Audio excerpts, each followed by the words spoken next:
চোখের আলো নিভল যেদিন, মনের আলো জেলে, একলা এসেছি ভবে, একলাই যাব চলে। চোখের আলোর থেকে মনের আলো আরো শক্তিশালী। লক্ষ্য করুন, আমাদের দেশে অনেক অন্ধ কোরআনে হাফেজ আছেন, আলহামদুলিল্লাহ। তাদের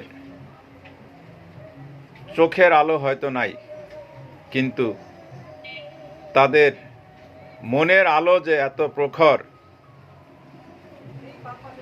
আল্লাহ পাক জ্বালিয়ে দিয়েছেন যে 30 পারা কোরআন শরীফ মুখস্থ করে বুকে ধারণ করতে পারেন, মনে রাখতে পারেন। এই জন্য মনের জোরটাই সবচেয়ে শক্তিশালী। লক্ষ্য করুন, এদেশে অনেক আছে পঙ্গু, যেমন 2 হাতের 1 হাতও নাই, তারপরও সে লিখতে পারে,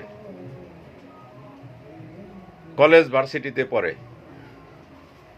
আবার আমরা দেখতে পাই 4 হাত পাও ঠিক আছে, কিন্তু নিজের নামটাও লিখতে পারে না। তো কি বলবেন এখানে? তো যার 2 হাতের 1 হাতও নাই, সে কলেজ ভার্সিটিতে পড়ে, সে কিন্তু তার মনের জোরেই পড়ে।